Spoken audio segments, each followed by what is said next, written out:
years.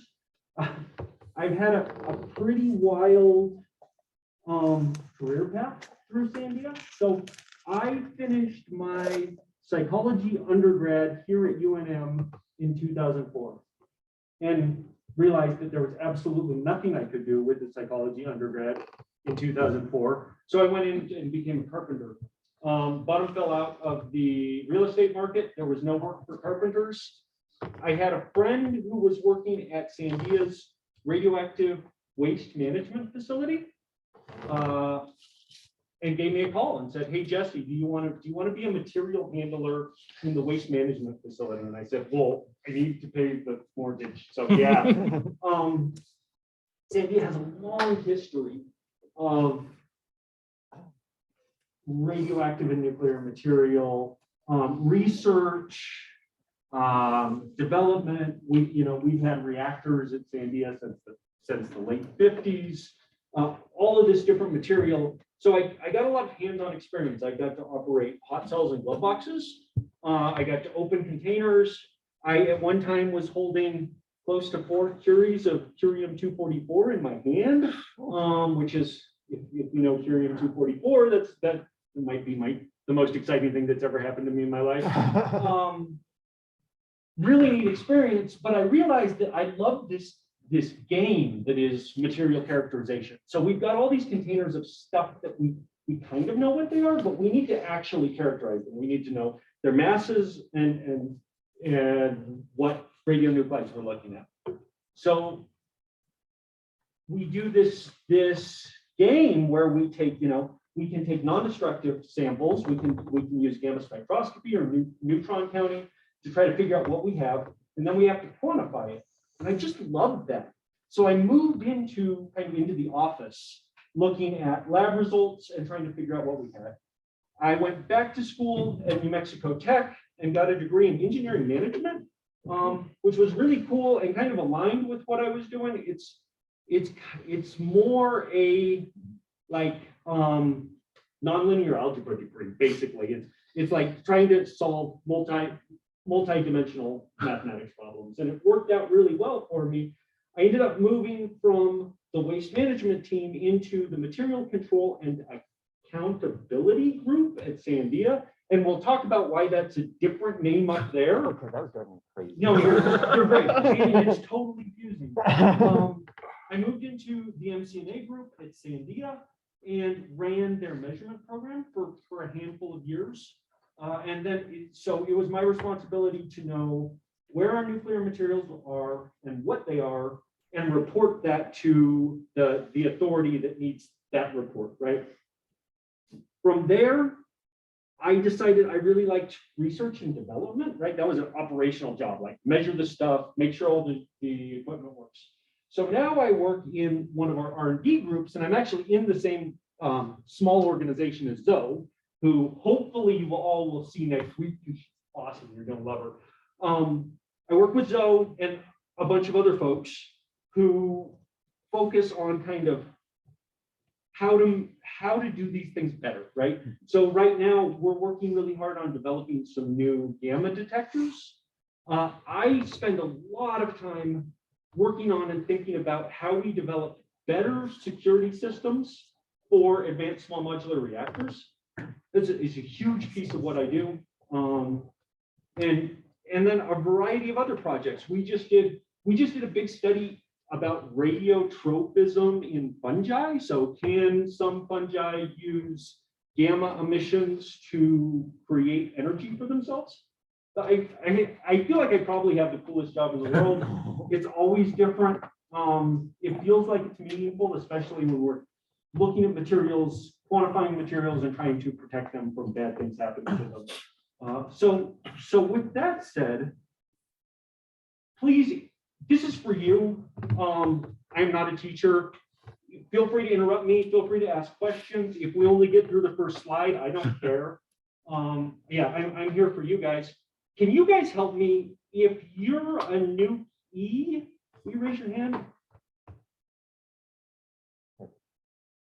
Who's not a new E? We had some throughout the beginning of the semester. Okay. That helps me. And then if you're undergrad, raise your hand. Awesome. Okay. I'm going to talk about some stuff that you guys already know. So ignore me. You or just go leave and think I'm dumb. I'm fine with that. You can call me out later. Next slide, please. Oh. We can do it without the slides too. There we go. Learning objectives. This don't even worry about it. So why do we care? Why do we care about nuclear material? You can go Who, boom. Oh, sorry. who can tell me what nuclear material is? So I've got like what 23 nukies in this room. Who can tell me what nuclear material is? Yeah. So what's that? I would go with radioactive material. Such a good answer. So I've taught these concepts in many, many places around the world to, some of the greatest physicists on Earth. And that's the answer that almost always comes up. For what we're going to talk about today, it's not really the right answer. So why do we care? I hope when you guys leave this room, you understand why I care so much about what my job, and why I hope that we get young people like you interested in protecting and managing the world's nuclear inventory, because I believe this really does matter. So next slide, please. There's one, it's going to have a pretty bad lag. You go back, there's an animation, we'll see if it plays. So I'm about to tell 23 nukies what nuclear fission is. You guys have this, you've got this under control, and my guess is you've been confused by fissile, fissionable, right? All of the related and non-well-defined definitions of fissile material. But basically, when we talk about nuclear material, we're talking about materials, radionuclides that are capable of a sustained fission reaction, right? Materials that could be used to power a nuclear reactor or create a nuclear weapon, right? And that's why we care so much about protecting these materials, because of their specific attribute of being able to maintain this reaction and make this ridiculous amount of energy, right? So you can see maybe the animation will work and you will be amazed by my PowerPoint skills. Actually, it was a student intern's PowerPoint skills. So if you come work with me, maybe this is something you could spend like 2 days doing. Generally, we consider plutonium, uranium, neptunium, americium, californium. There are others. Most of the actinides are maybe capable of sustained fission. I'm sure there's a neutronics person in here who can explain this better to me. I'm just a psychology guy from UNM. Plutonium-239, uranium-235, and uranium-233. Those radionuclides have a very special place in our world, right? Because those are our materials of most concern. Next slide, please. Oh yeah, so we've got, there are two pathways for these materials, right? Number one, and the one that I spend most of my sleepless nights worried about, which would be many, many sleepless nights over a career of 15 years, is this one. But we also, we appreciate the need for this one, right? We need the power, but we want to make sure that weapons materials don't get into the hands of the people who should not have them. Next slide, please. So, sir, Subset. nuclear versus radioactive. Yeah, it's a subset, although it's even more complicated than that. So it depends on what system you're working in, right? So I work in the DOE. I spent most of my time supporting the Department of Energy. The Department of Energy has a very specific list of things that we call nuclear material. And I'll tell you something, a couple of those things aren't even radioactive. I consider deuterium nuclear material. I also consider lithium, when enriched in its isotope 6, as nuclear material, right? So I have nuclear materials by DOE definition that aren't even radioactive. The IAEA has a much smaller subset of nuclear materials. And so I think in the upcoming slides, we'll talk about that, but it's a really hard one to wrap your brain around. I don't know if that hard. It's hard to really get into. Once you start working across all of these systems, you have to know who you're talking to and what the definition is for that system. I think for you guys, you just need to know like there are different systems and they define nuclear material differently. But generally, you'll see nuclear material split as kind of two things. One being the fissile material that can make the energy with neutron energies that we're used to seeing, right? Usually we look at like thermal neutrons, what'll fission in a thermal neutron environment, or the materials that are used to make those materials, right? That's why we care about what we call source materials, or thorium-232, as you asked about before. Uranium-238, right? Because as you guys all know, that transmutes through a couple of steps to, anyone? You guys got it. You guys should all be nuke engineers. So it's basically the nuclear materials are fissionable, fissile, fertile, and I guess the abusive. I don't know what terms of fusion. Nuclear materials are specifically defined by the regulatory body that applies to wherever you are. Okay. Right? So it'll depend. It's a definitional term and it depends on who made the definition. Does that make sense? Sure. Kind of painful. People around the world have the hardest time with this. You know, as I was telling these guys, I spent a lot of my career traveling to really interesting places and giving a similar spiel. And it's hard. We use the term nuclear, like we say nuclear medicine, right? Right. We use some of these kind of in nuclear medicine, but really most of the radiopharmaceuticals are not these. I don't mean to hog our time, but when I did a paper on peaceful nuclear explosions for the use of nuclear ordinances, and like when they were doing the different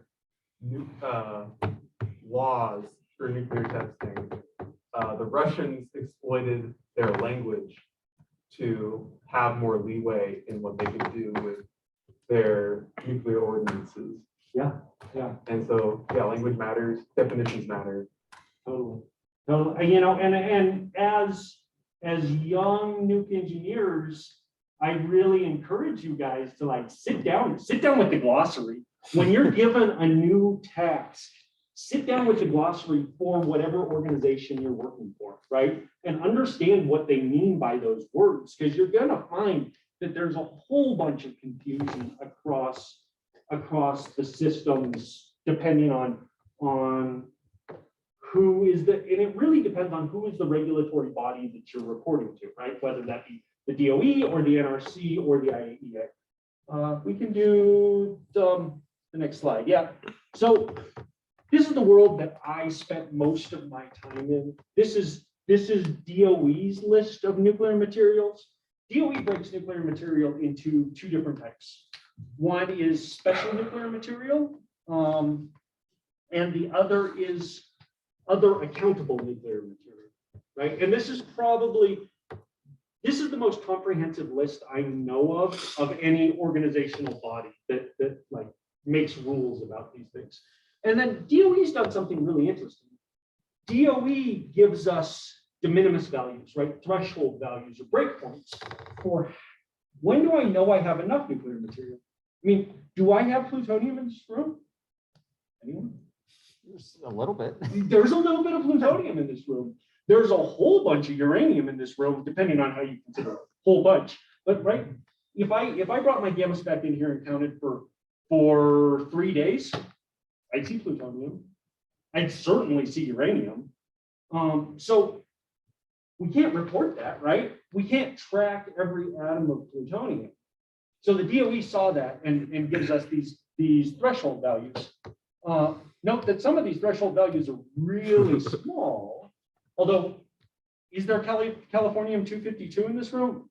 If there is, you guys are running a really sloppy ship here, and Mark and I's fault, because that's what we work with. So we try in security and in MCNA, we try to protect things according to their risk, right? You can't just go full bore for everything, because you can't afford to do that. We try to be risk informed in the way that we build security systems. And so the DOE's decided to do this. Next slide, please. Oh, and why does the DOE care? Because the DOE is responsible for those, right? Or for the material that goes to those for the US weapons program. That's not a secret. The DOE's also done something really cool. And I might over exaggerate how well the DOE's done with this stuff because they pay my salary most of the time, but this is the graded safeguards table. This is openly available. You guys can find it if you just look up DOE graded safeguards table.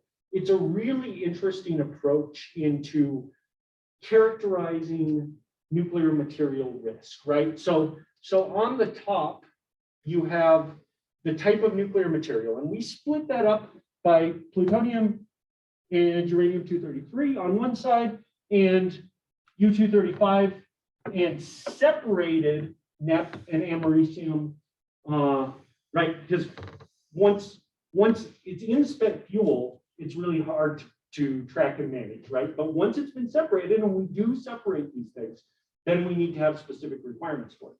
So on the top, we have the materials. Can anyone give me an idea of why these two are lumped together and those four are lumped together? They have a similar beta, and it's a lot lower than UP35. Yeah. We usually base these discussions on bare critical mass. Yeah. So that's kind of how those decisions were made. But then this needs to be operational, right? People in the DOE need to be able to say, okay, I've got this much material. Which category and attractiveness does it fall in? And then we build our security program to reflect that difference in threat level, right? So attractiveness, the top, we talked about these categories, and they're based on the masses of these different materials. Here on the left side, we have attractiveness, right? Attractiveness level A is a weapon or is a test device, right? That is really attractive to a bad guy. And then attractiveness level E is, we say highly irradiated forms, solutions, compounds, and then uranium that is less than 20% U-235 by mass. I think there's a couple animations that we can run through here. Yeah. So anyone? Yellow cake? Yeah. Next. Uranium ingot, right? And so we'll see them move. Your yellow cake would sit down, in the bottom of attractiveness. This is. So is that saying less than 10% enriched U-235 is in all other materials? Sorry, less than 10% enriched uranium. Less than 10% uranium enriched in its isotope 235 is considered attractiveness level E by the DOE. Okay. And there are reasons that we make that determination, but as you start looking up, you'll see these are more and more attractive materials. Okay. And so we build our security systems to reflect this. We don't need all of the guards and gates and guns for this stuff that we do for this stuff, right? Makes sense. You can't spend the money, right? Protecting a nuclear weapon is a way different deal than protecting, a fuel assembly that's 3.7% enriched. Next slide. You guys know this one, right? So now we talked about the DOE. IAEA. IAEA is kind of different. IAEA is a multi-country, many country organization that has to make rules on consensus, right? The DOE we just make rules. I mean, we get our smart DOE people together and we make rules and we decide that they're okay. The IAEA has to have all these different countries buy in to make rules. So their rules tend to be a little bit different than ours. And also generally broader. So IAEA defines nuclear material as special fissionable material and source material, right? And so instead of that long comprehensive list that we saw from DOE, we see from IAEA uranium enriched in the isotopes U-235 and U-233. This is directly from the IAEA, so we won't go into the technical challenges of that sentence, right? Generally, we don't enrich U-233, we transmute thorium into U-233, but you know, plutonium or any other material determined by the Board of Governors, right? So they've left their rulemaking open so that they can add materials in the long run.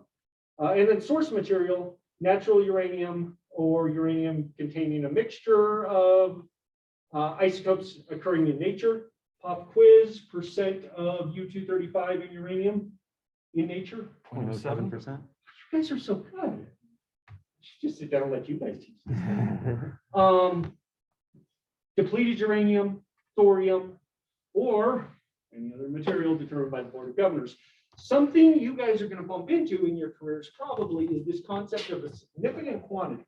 The IAEA says a significant quantity is the approximate amount of nuclear material for which the possibility of manufacturing a nuclear explosive device cannot be excluded, right? And so for you guys, as you start thinking about non-proliferation, as you start thinking about weapons threat, this is probably a good benchmark to use. This is openly available, it's unclassified, but the IAEA says we're really concerned about 8 kilograms of plutonium. Isotopic content does not matter. 8 kilograms of plutonium, unless we're 80% or more Pu-238. We could have a whole hour-long talk about that at some point if you guys want. And then, you know, for this uranium, and you'll see again, less than 20%, we say 75 kilograms, and greater or equal to 20%, we say 25 kilograms, right? So that's been the breakpoint both for the Department of Energy and for the IAEA, kind of around uranium enrichment in its isotope U-235. Next slide. Anyone know what this is? You guys have seen this so many times over the last year.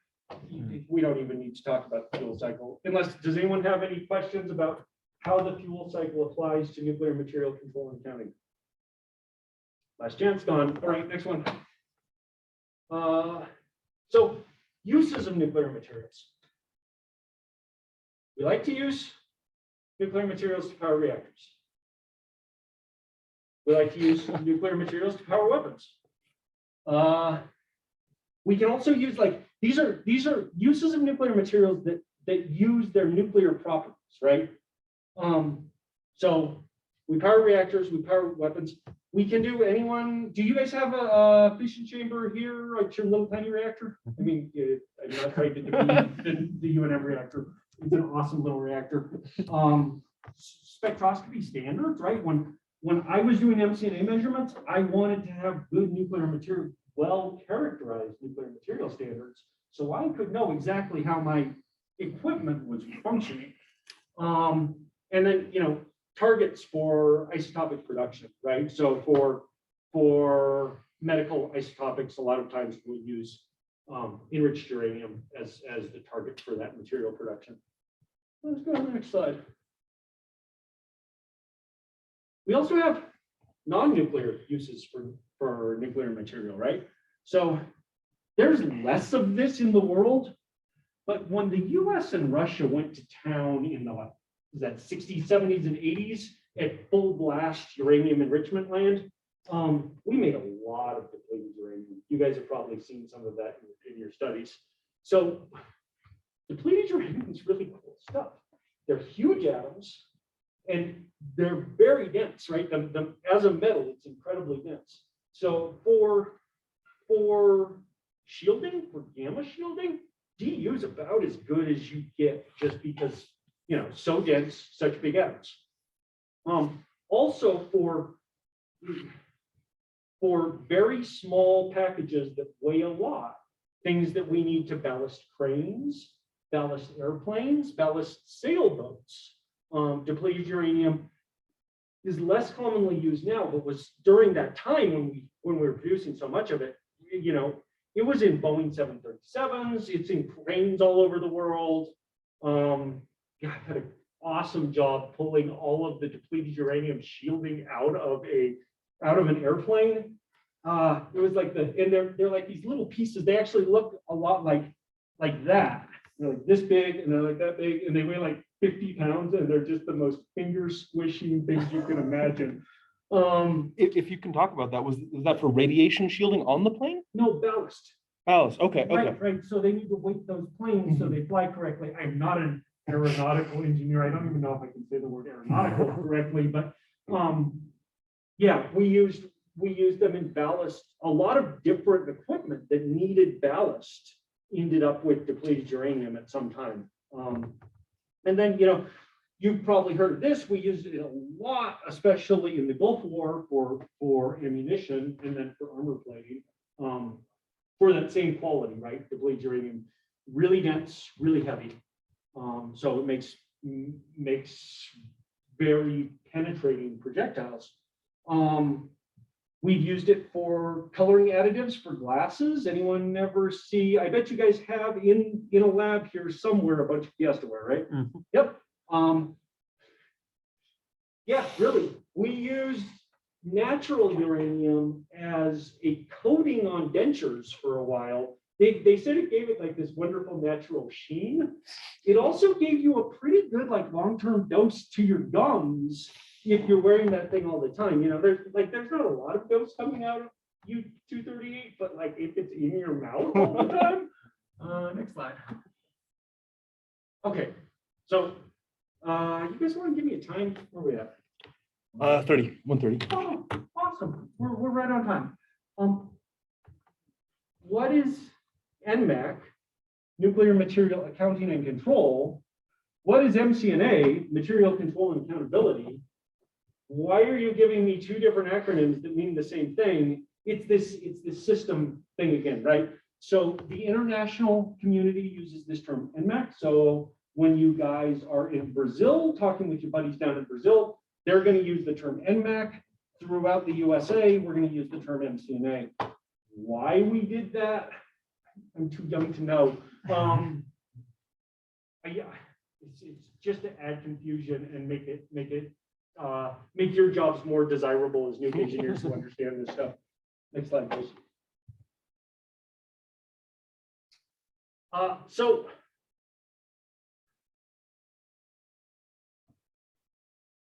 the whole system of nuclear material accounting and control, or nuclear material control and accountability, is we need to know where this material is and what this material is, right? At all times, we need to be able to characterize, quantify, record, and report these materials. We do have specific reporting requirements, right? Especially in the DOE. We have reporting requirements where every month we need to tell, it's the Nuclear Material Management Safeguard System, NMMS, what our inventory is, right? We need to tell them what our changes are, and we need to tell them if we lost anything or gained anything during that time. But you know, it all boils down to this fundamental of we want to know what we have, where it is, and how much it is. And why? Why do we want to know this about these materials? Because if you lost a little bit, there would be problems down the line, like Yeah. And if you lost a whole lot, more problems. I mean, we go back down to what the IAEA was telling us about 8 kilograms of plutonium. What's the potential that could happen if I lost 8 kilograms of plutonium? Nuclear equipment. Someone else could make a nuclear weapon. Someone we didn't want to have a nuclear weapon could make a nuclear weapon. And that for me is the worst possible thing that could happen in my job. It's probably the worst possible thing that could happen in any of your jobs too. You just don't think about it as often as I do. So yeah, we're really interested in losses and gains. And hopefully Zoe will talk to you about this next week. We focus a lot about kind of determining, has anyone accessed this material who shouldn't have access to it, right? And so we seal our material, we look for evidence of tamper for our materials to verify and ensure that no one has had access to these materials during a time when they shouldn't have. And then next slide, please. I think there's a typo on that slide. I'm sorry, guys. Yes, sir. Is there a concern over like the lost nuclear weapons that we just like dropped in the ocean somewhere? Like there's this famous one in Spain, like we lost 5 of them and only found 2. Polymeris? Yeah. Yeah. Is there a concern? Yeah. Like because what if, just some random guy just stumbles upon them one day? Just fishing, fishes up a nuclear weapon. Yeah, I can't really speak to that. There are lots of things in my life I can't talk about. But certainly the US government is acutely aware of any risk posed by such an event. Sorry, that's a really shitty answer, but it's the answer I can give you. So measurements, and this is, as you guys probably caught from my previous discussion, this is really near and dear to my heart, because measuring stuff is cool. Metrology is a really cool art science. Part of MCNA, and Phoenix, this is the part that came to your mind when you heard MCNA. Part of MCNA is determining quantities of these materials, right? And this is pretty easy when I have a slug of uranium enriched to some percentage of U-235, right?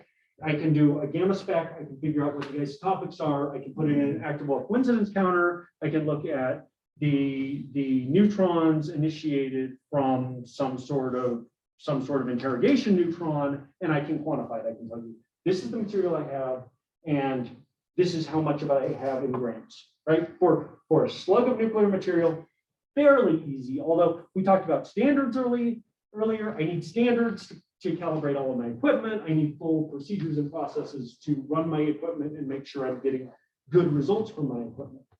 Are there different standards with what can you do with a uranium 235 standard versus just getting a little europium puck source for gamma rays and just calibrating off of your detectors off of that? Is there anything additional that the uranium 235 or standard would give you than just a check source? It's a great question. I'm going to give you a really simplified answer and then catch me afterwards and we can talk in depth about this. Okay. But if I'm going to use an active wall coincidence counter, I have to build my calibration curve for that counter to give me appropriate masses. So not only do I need one uranium standard that is the same chemical composition as the material I'm measuring, I need enough to build that entire calibration curve. So for an active wall coincidence counter, usually I'll use 4 or 5 standards of different enrichments that are the same chemical composition to build that curve so that my software can tell what I'm looking at. For gamma spectroscopy, I can calibrate my detector if I straddle the peak that I'm looking at, right? I need multiple peaks, and the more peaks I have, the better my measurement will be. That's okay for an isotopic measurement. If I'm just looking at what isotopes are there, that's okay. Sometimes we use gamma spectroscopy to quantify. If I'm doing a quantification measurement, then I need an efficiency curve developed from the material that I have to get the best lowest error measurement I can. Well, we don't have to, we can talk about it later, but that's like self-shielding, right? And stuff like that, or? Yeah. Okay, Let's- well, we'll talk about let's parking lot this. I'd love to talk about this Right. with you, Phoenix. Right. But it starts getting. It starts getting outside of MCNA pretty quickly. Totally, Or at least totally. outside of the overview of MCNA. So, I said it was easy for me to measure a chunk of uranium. But what if I have to measure a assembly of spent fuel? Right? Then I can't just look for my gamma emissions from uranium, because all I see is cesium, europium, maybe cobalt, right? I'm not going to see any of those emissions from my uranium-235, and I'm not going to see any of the emissions from plutonium-239. But those are the things I have to quantify, right? So then I need to work with my neutronics folks to understand what that reactor did, right? How that reactor made radionuclides. We build scaling values, then we'll measure cesium-137, we'll scale to that cesium, that'll give us an idea. There are other ways we do that too. Sometimes we look at Shrinkov. So we have Shrinkov viewing devices where we can actually look. We're not really quantifying the nuclear material, but we're saying, hey, that thing, that thing's making Shrinkov radiation. So clearly it has fission products. Hopefully it still has the uranium side of it. Challenge for all of you. I need better ways to measure spent fuel. So if you guys can do that after class, work it up, maybe I'll give you 15 minutes, and then you can come to me. We'll write a proposal. We'll put a patent in together. It works for me. We take a lot of times we'll take shippers values. Fuel fab plants are really good. They use destructive analysis. So a lot of times I'll just take fuel fab values that have been verified. Lots of different ways we measure materials. So sometimes it's theoretical, sometimes it's other people's measurements, sometimes it's myself going out with detectors. Next slide. So accounting, this is like the least fun part of MCNA, but it's so important. Accounting for nuclear material is very similar to the way we account for money, right? So in nuclear material, we build this thing called an MBA, or a material balance area. And that material balance area is doing exactly that. We're tracking material balance. We're looking at the stuff coming in. We're looking at the things going out. We're looking at what we had at the beginning of that material balance period. We're doing the math and we're saying, do I still have what I'm supposed to have, right?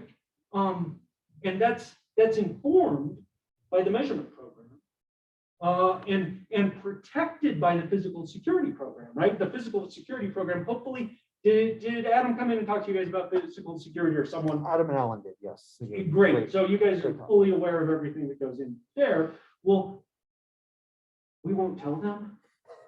Without MCNA, like, their job wouldn't matter. You can have 1,000 guards with guns. If you don't know how much stuff you have coming in and out of, how do you know you're not losing things, right? So the material accounting piece is really, in my mind, kind of the core of the entire nuclear material safeguards and security system. This is where we're tracking what we have and how much we have, and everything else is kind of built around this. We have, there are reporting requirements. For the US, we report to NIMS.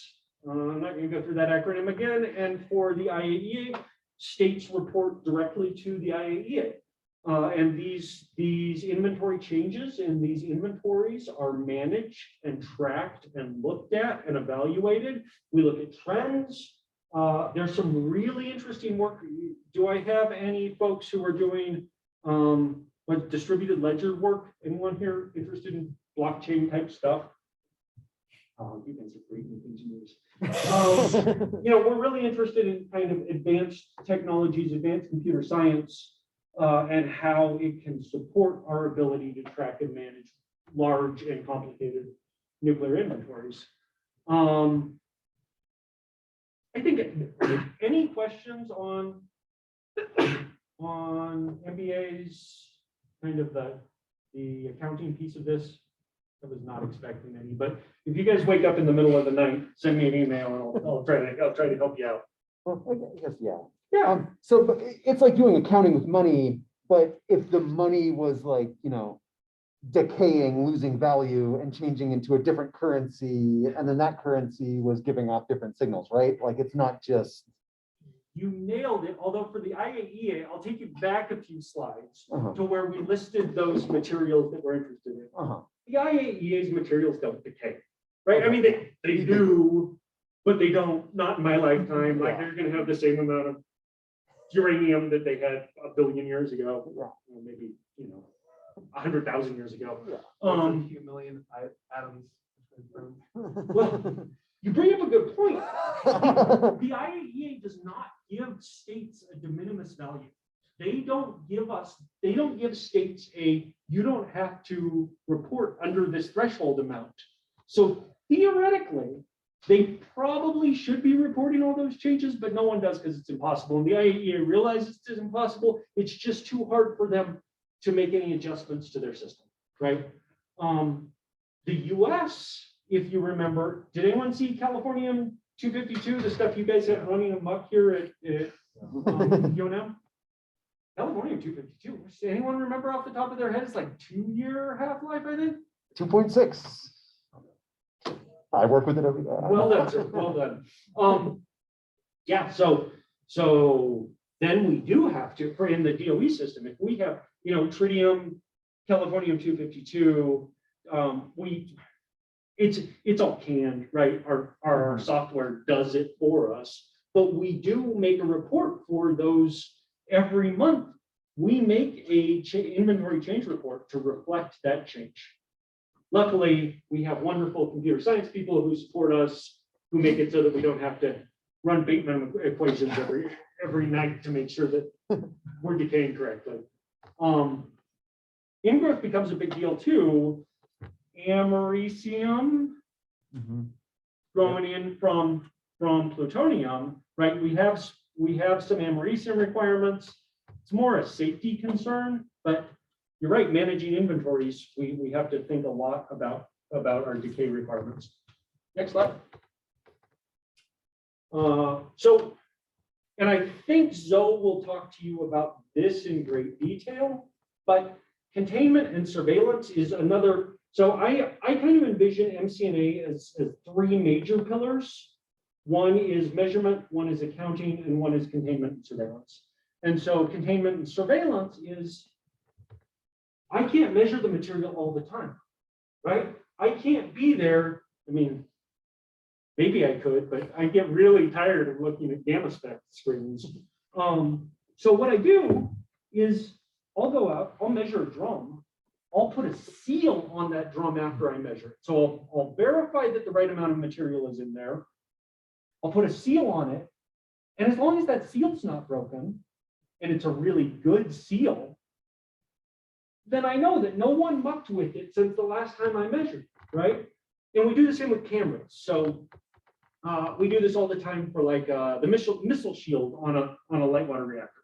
We'll just put a bunch of cameras on it, or maybe even just one camera if it can see the whole thing. If I can get constant video footage, I will know if that missile shield came off or not, because it takes a while to pull a missile shield off of a light water reactor, right? So the IAEA, that's one of the ways the IAEA really likes to safeguard material. Yes, sir. You're saying missile shield on a reactor? It's the reinforced concrete to stop like planes and stuff from flying. Oh, Yeah. okay. Yeah, I'm sorry. It's a term of, I think it's a term of trade and maybe not the correct nuclear engineering term. So I was just picturing a missile in a nuclear reactor, and I was like, "What's going on here?" Okay. Yeah, no, the big cover that we put over the core, Okay. we just call a Yeah. the shield. Okay. Sorry about that. I confused anyone else there. Or any access port to the spent fuel, the fuel handling system. A lot of times, there are a lot of nuclear reactors where you need a crane to move assemblies, right? You're not going to move that assembly out of the cooling pond without a crane. So what if I put a seal on the crane and put a camera on it? Then I know. So I should say, and I probably should have said this earlier, there are there's a fundamental difference between what the IAEA does and what the DOE does and what the NRC does, right? The IAEA's mission is to make sure that states aren't diverting material to a clandestine nuclear weapon program, right? Mhm. The states have agreed they're not going to make nuclear weapons. The IAEA has a system in place to validate that the states are really doing that. DOE's different. We're not concerned about the US diverting our nuclear materials to a clandestine nuclear weapons program, right? We would just make nuclear weapons materials because we're a nuclear weapons state. But the DOE is really concerned about, number one, losing material, and number two, a bad guy stealing material to do something bad with it, right? So it's kind of a fundamental principle difference between the two systems. So we have seals, tamper indicating devices.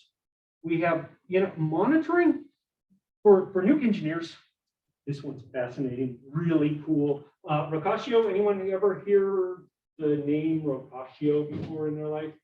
Works a little something, but. So the Japanese, they reprocess fuel, they reprocess spent fuel to make mixed oxide fuel, right? They take the plutonium out, they put it back in. They remove all the poisons that are built in so that the fuel doesn't work anymore. And then they mix it back in with like natural uranium and make new fuel. Well, this is a really complicated chemical system, right? So they've got all of these slurries and sludges and, a variety of different material forms in process. How do you verify? It's really hard. How do you verify you're not losing any material once it's in like a acid slurry in a bunch of tanks? So one of the ways that we do this is we put inline monitors to look at neutrons, to look at gamma, to look at heat. And if there's a change in those monitoring systems, then we have an indication that something's not working the way that we would expect it to, right? Mm-hmm. So really interesting. I think in the future, we're going to see a lot of work in this area, especially as we start thinking about the advanced small modular reactors that are proposed to come online. A bunch of those fuels are not item fuels like we're used to, right? We're used to an assembly, 17 by 17 Westinghouse assembly is what, 15 feet tall? A kind of thing that I can look at and be like, oh, that's there, right? Double bed reactor is going to have hundreds of thousands of fuel spheres. Like, I can't look at 500,000 fuel spheres and be like, I'm missing 4. So how do we do that, right? It's going to be up to the next generation of engineers and thinkers to work through these problems. Next slide, I think. In summary, this was great. It was really nice meeting all of you guys. If anyone has any questions for me, I'm here. I'm happy to give you guys my email address if something comes up. I will be emailing up the slide with Jesse's email address to everyone either later today or next week. So that will be taken care of, and the recording of this presentation. Thank you, Felix. And then, I haven't asked for all of you is we need young people interested in this field. It's pretty niche. There aren't a lot of experts in the world, which has actually worked out really well for me. But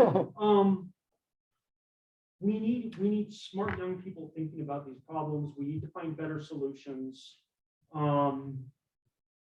As you're considering questions to answer, as you're considering the really hard questions, when you're thinking about your PhD thesis or when you're thinking about what you want to do in your career, I would ask all of you to at least try to remember this conversation and try to consider having an impact in this world. The risk of a nuclear explosive device getting into the wrong hands has is not as apparent as it was in the days of the Cuban Missile Crisis and in the days of the Cold War. It's still real. It's still real. It still could be one of the worst things that could happen to mankind. It's there every day. It's lost in the noise because it's not up in our face, but it is a real concern. It is a real, it is a really important, in my impression or in my thoughts, it is a really important thing that we focus energy on to make sure that we remain safe and our people remain safe. So thanks, guys. Yeah. There's like a lot of cooperation between like the Department of Energy or like the FBI, CIA or whatever. Like if there's a, you know, a serious threat of something being stolen or has been stolen, it's like, would the Department of Energy just like handle it themselves, or would they go to another agency to get them to do it essentially? You're great at answering questions I can't answer, or asking questions I can't answer. I can tell you that we're really linked in. All of the agencies work very closely together, train together for these kinds of things, think about these kinds of things. So, you know, their expertise is shared and their expertise is unique to each one of the agencies. And we very, very much hope. Thank you so much, sir. Did you get what you needed today? Yes. Excellent. Have a good day. Their expertise is shared and their expertises that are unique, and hopefully if something bad ever happens, we will be ready. We're trying, we spend a lot of time trying to be ready in case something bad ever happens.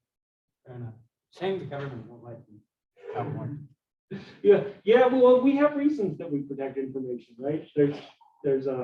But someday in your career, you may be just as deep into that as I am.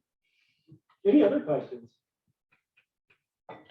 So I don't know if you can talk about this, but there's been a couple times during your presentation that you talk about lost or found material. Yeah. Has there been times where people's like, wait, where did we get this 80 kilograms of nuclear material? And all of a sudden people have to account for it. Yeah. Okay. I mean, this actually happens quite often. We prefer to find it rather than to lose it. Yeah. But for organizations that have been operating for a long time, the nuclear material accounting and control system is really fairly new in the way that it exists today, right? The first actual computer database, I think, was initiated in like the mid 80s, early 80s. But we've been making nuclear material since when? Anyone? I mean, even earlier, if you want to get into little tiny amounts of nuclear material, right? But we've had significant amounts of nuclear material in the world for a very long time. And during the Manhattan Project, do you think they were counting exactly how much nuclear material they had, or were they just freaking it out? It was a little easier then because there was so little in the world, right? When you're doing everything you can to make one weapons worth, then you know exactly where that stuff is.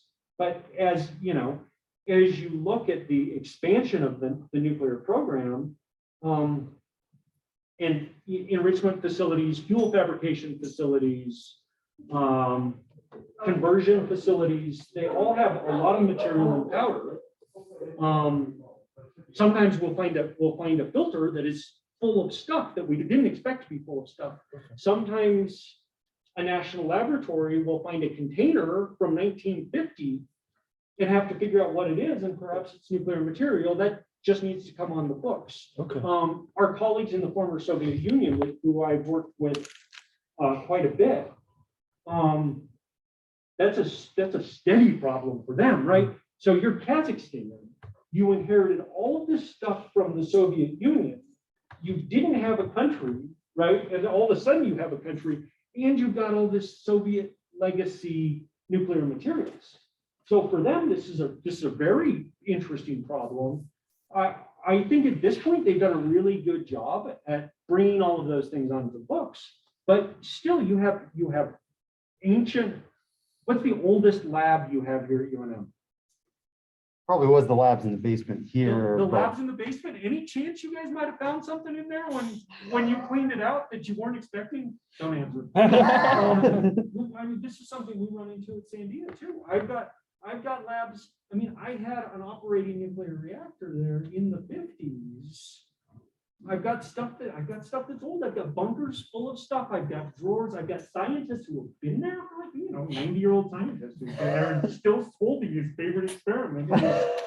It is death. That's a theoretical, not a real thing. But totally. We find things. Finding things is better than losing things, and we lose things too, right? If you look at the quantities of nuclear material that exist worldwide, it would just be statistically impossible for us not to lose any of them, right? Especially when you consider these things like massive enrichment facilities or fuel fabrication facilities. Filters. Filters are fascinating from an MCNA perspective. How do I quantify the material buildup or holdup on that filter? What about HVAC systems, right? A lot of most glove boxes are filtered from the top, right? Or they'll pull up. The really good ones pull down. That's the one you want to work on. And if you walk in, all the gloves are sticking out, go away. Right, but glove boxes, hot cells are constantly pulling airflow. We try to put good filters in the glove box itself, but some of that stuff gets through and gets in the piping for the entire system. Or what if you have a system like a fuel fab facility where you're moving powder from one bin to another in a system of pipes and tubes, and you have some wiggle in there, bless you, you have some wiggle in there that catches material, right? So it's a challenge, and it's an impossible task. One of the hardest problems in MCNA is a problem that we call nuclear material holdup, and it's that exactly, right? Material stuck, held up in processing systems. The quantification of that material is really, really challenging, right? So how do I know from the outside of a stainless steel pipe the thickness, the chemical composition? I mean, hopefully it's all the same, but sometimes you have different materials going through these pipes. Chemical composition, the thickness, the density, all of those things, the geometry, all those things I need to inform a measurement. How do I know those when I can't see the thing? So some really cool work has gone into that and continues to go into that. They built some awesome robots that go into those things. We've looked at radiography. We do some neutron activation work. That a lot of different efforts have gone into holdup, but holdup is kind of one of the very hard to answer problems in my field, and probably an interesting one to think about in the future. One of the things I'm really interested in, and I said I moved from operations to research and development. I'm really interested in trying to apply non-nuclear engineering tools to resolve these problems, right? Up until this point, because nuclear material emits radiation, it's kind of our go-to for quantification of these things. But there are other ways to do this stuff, right? So we're really interested in all sorts of different technologies that could help us quantify materials. Any other questions? Yes, sir. How big of a concern is like misaccounting? Like if someone types in a 9 instead of a 0. Yeah, we have two different types of issues. One is an issue of security concern, and one is an issue of not of security concern. If I go out, and so we do inventories, right? We have to physically verify that our material's there. And if I go out and my list of material that I have has a 0 instead of an 8, then I know it's probably a typo, right? it gets really hard if that typo happened in the quantification, right? If that typo came from the measurements people, you remeasure, it should remeasure correctly. So usually we can resolve transcription errors and administrative errors from actual material theft.